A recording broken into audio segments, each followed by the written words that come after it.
Marilah kita sambut Ibu Caroline Riyadi, Vice President Director Rumah Sakit Siloam. Kalau kita berkaca pada 6 bulan terakhir, sepertinya tak mungkin terbayang bahwa realita kehidupan kita bisa berubah dengan begitu cepat, dan banyak yang mengatakan bahwa ini adalah situasi yang unprecedented, belum pernah terjadi. Tapi apa iya? Sebenarnya pandemi itu bukan sesuatu yang baru bagi sejarah manusia. Dan setiap terjadi pandemi membawa momentum untuk perubahan atau revolusi yang radikal terhadap ekonomi, politik, geopolitik, dan sosial. Ada kerajaan yang punah, perubahan demografi, lintas kontinen, kerusuhan, peperangan, kejadian-kejadian bersejarah lainnya karena pandemi. Tapi juga terobosan inovasi dan kebijakan juga yang memang dicetuskan juga karena pandemi. Jadi bagaimana kita akan respons? Karena banyak perubahan yang akan menjadi permanen.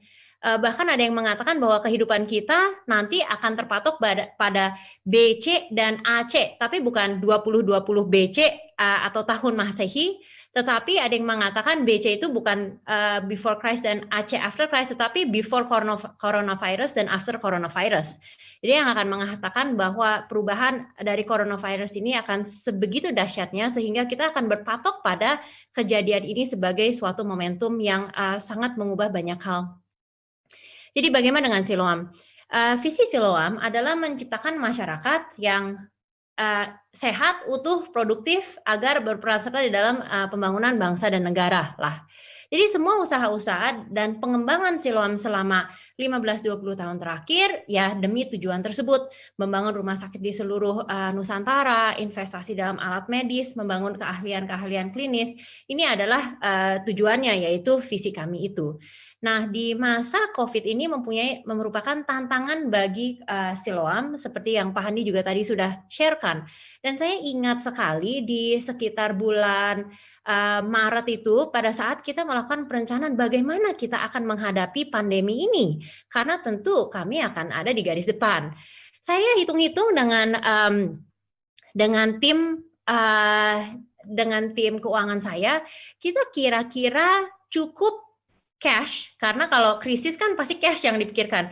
Cukup cash tuh untuk 2 bulan. Jadi gimana ini? Apa kita ngirit, kita conserve cash, atau malah kita all out dan kita berinvestasi untuk bisa kita bersumbangsi terhadap bangsa dan negara di masa ini. Dan keputusannya adalah dari awal kita mengatakan kita akan mendukung pemerintah di dalam memerangi COVID ini, sehingga kita banyak lakukan investasi. Dan sedikit mengenai apa yang kita lakukan sebelum masuk ke digital. Jadi yang pertama adalah kita mendedikasikan 4 rumah sakit untuk menangani COVID, yaitu Kelapa II, Mampang, di Manado ada 1, dan juga di Ambon menambah up to 1.000 tempat tidur, dan sampai hari ini lebih dari 3.000 pasien yang sudah kami rawat. Dan tentu yang kedua yang kami lakukan adalah testing, karena tanpa testing yang baik kita tidak bisa mengobati. Sehingga testing ini kunci sekali. Kita adalah grup swasta pertama untuk yang bisa melakukan swab dan PCR. Sampai hari ini sudah lebih dari 41.000 tes PCR yang sudah kita lakukan, dan untuk tes antibody lebih dari 430.000. Jadi banyak sekali, luar biasa dampak yang bisa kita hadirkan melalui pandemi ini. Dan tentu juga inovasi untuk testing yang baru seperti pengetesan serologi yang sedikit lebih akurat daripada rapid test.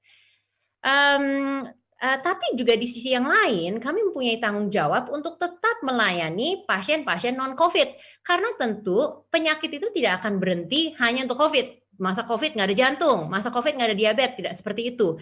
Dan jika pasien tidak datang ke rumah sakit, mungkin akan ada cedera lainnya atau kerugian lainnya karena pasien tidak ke rumah sakit dibandingkan dengan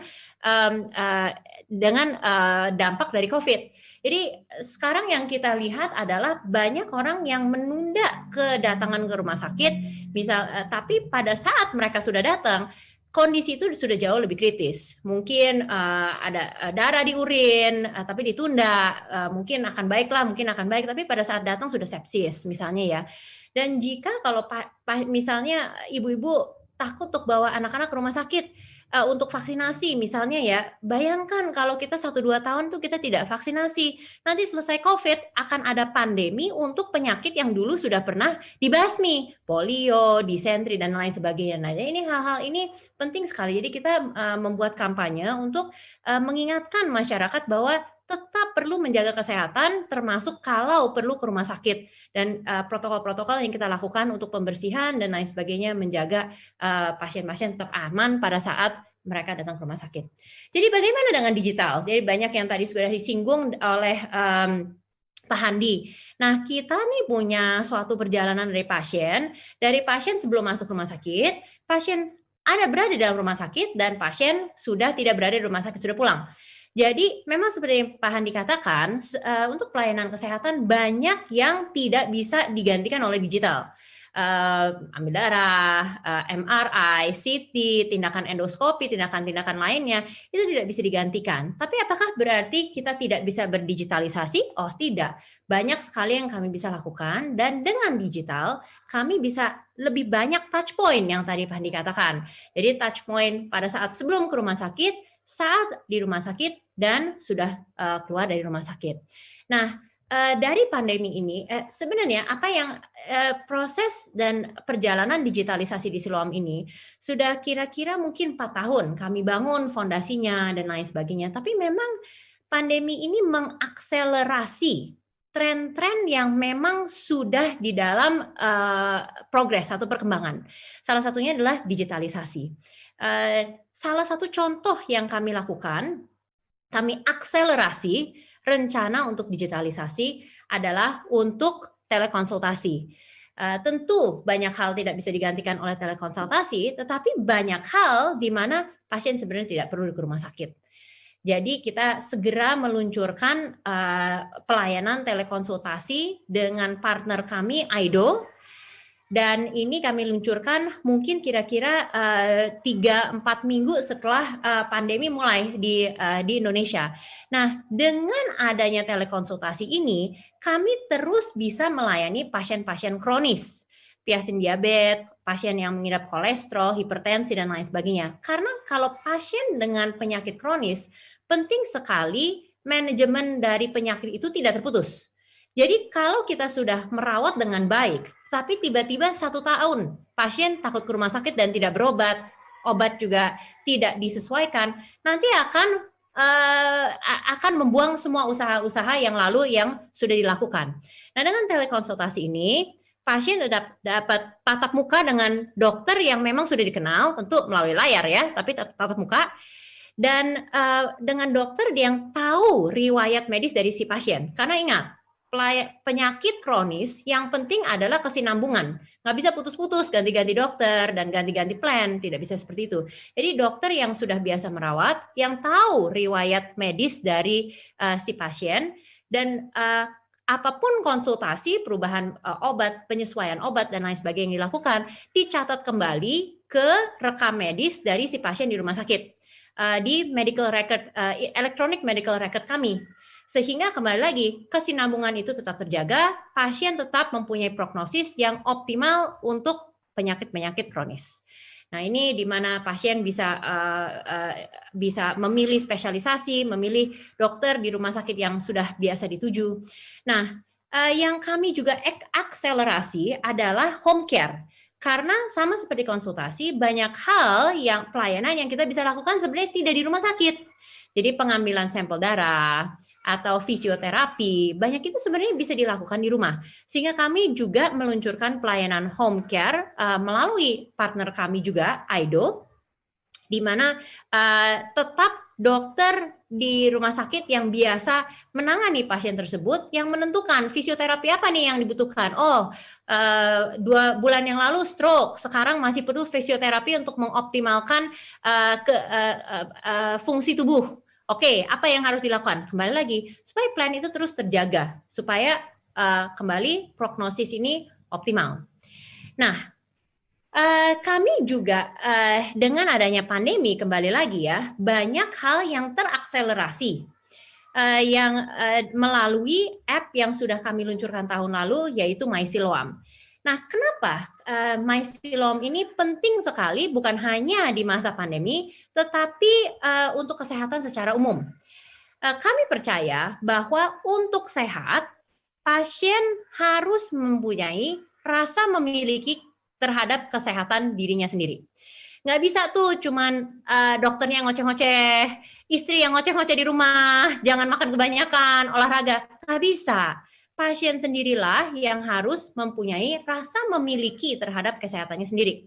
Sehingga ini adalah salah satu cara untuk meningkatkan rasa ownership itu, sehingga kembali lagi prognosis untuk suatu penyakit itu akan lebih baik. Banyak fitur-fitur yang sudah kami luncurkan seperti informasi umum tentang rumah sakit kami, booking appointment di slot jadwal yang dituju.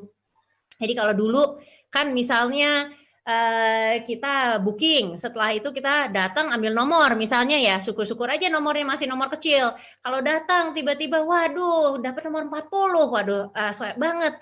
Sus ini udah sampai nomor berapa yang di dalam? Wah baru nomor 10 Pak, waduh lemes banget. Nah kita juga bukan hanya mendigitalisasi tapi merubah cara kita, cara kerja. Workflow-nya kita rubah sehingga memungkinkan untuk pasien pilih ya jangan dari jam 8 sampai jam 4 hoki-hokian nanti datang enggak, tapi memilih jam. Juga untuk medical check up yang tadi Pak Handi katakan tuh ya, personalized ini penting banget. Orang pikir medical check up ya udah deh pilih yang paling mahal, pasti paling baik. Oh, belum tentu. Karena untuk medical check up, untuk kesehatan tidak one size fits all. Jadi personalization ini penting sekali. Jadi melalui book medical check up ini kita mensurvei dulu ada riwayat keluarga apa enggak, ada riwayat pribadi apa enggak, umur berapa. Nah ini semua kita customize medical check up package untuk pasien untuk kita bisa melakukan screening dengan seoptimal mungkin. Bukan lebih mahal lebih baik, enggak, tapi harus yang kena. Dan juga ada fitur dia bisa yang saya mungkin tidak jelaskan karena juga waktu terbatas.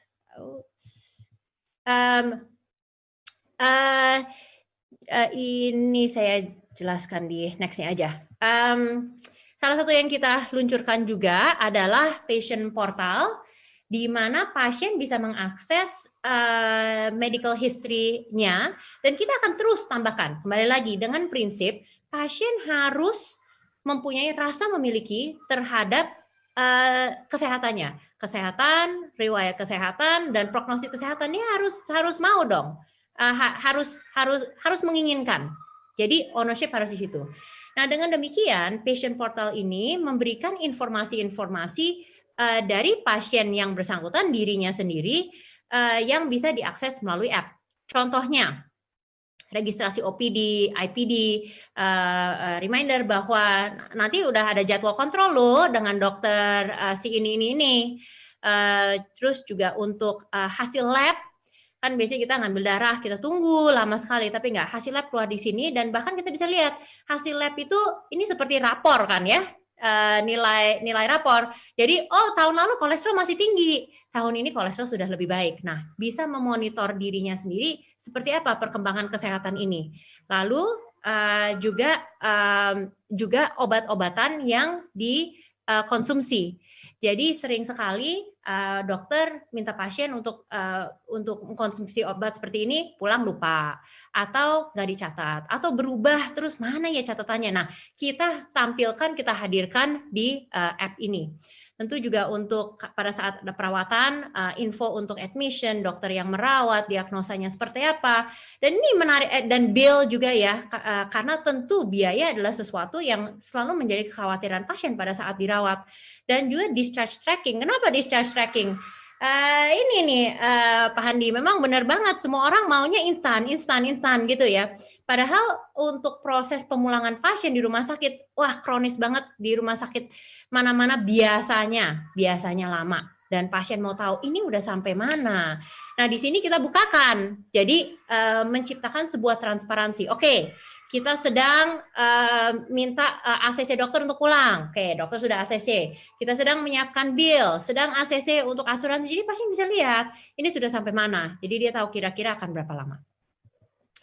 Berikutnya ada juga health tracker untuk pasien-pasien yang memang perlu mengubah lifestyle, cara hidup, diet, olahraga dan lain sebagainya untuk bisa memaksimalkan prognosis dari penyakit yang sedang diderita. Nah, di sini kita memberikan tools sehingga pasien bisa memasukkan dan pasien bisa memonitor dirinya sendiri untuk kira-kira apa yang sudah saya makan supaya kita lebih aware. Oh iya ya, kurang makan sayur ya. Oh ya, kurang ini. Tapi kembali lagi, kenapa wellness seringkali nggak jalan ya? Faktor motivasi itu. Kita memberikan tools, tapi pasien harus mempunyai rasa memiliki. Kita menghadirkan symptom checker by Priksa. Ini adalah teknologi yang driven by AI. Siloam juga terlibat di dalam pengembangan dari AI ini karena tentu informasi data medis di Siloam banyak sekali sehingga kita memakai itu untuk bisa menciptakan teknologi AI ini. Nah, sekarang kan kita begitu panas, begitu sakit tenggorokan, langsung parnonya keluar deh. Waduh, jangan-jangan saya COVID, jangan-jangan waktu ketemu si itu kemarin gitu ya.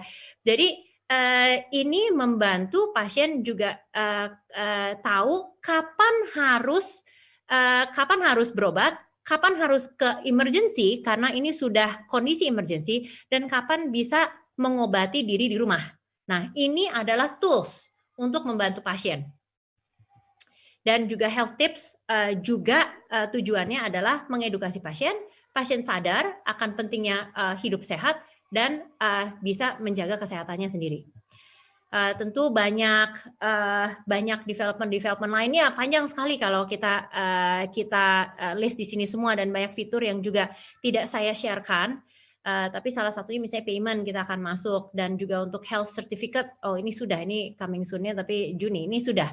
Jadi untuk hasil-hasil PCR dan lain sebagainya yang bisa diakses melalui lab. Jadi ini sudah. Ya, sudah Pak. Jadi kurang lebih ini adalah sharing apa yang kami lakukan di Siloam sebagai bentuk inovasi, tapi bukan hanya inovasi untuk suatu pelayanan yang baru, bagaimana kami lebih baik melayani pasien di masa pandemi ini sehingga pasien tetap aman dan menjaga kesehatan dengan baik pada saat belum bisa ke rumah sakit ataupun kapan harus ke rumah sakit. Terima kasih Pak, demikian sharingnya. Membuatku rindu karena engkau usahaku maju mengembang bersama kepuasanmu. Pelangganku, komitmenku memberi yang terbaik, produk dan layanan bermutu dengan belajar dan inovasi. Semangat selalu memberi pelayanan terbaikku. Senyum pelanggan, senyumku juga. Senyumku, senyum keluargaku.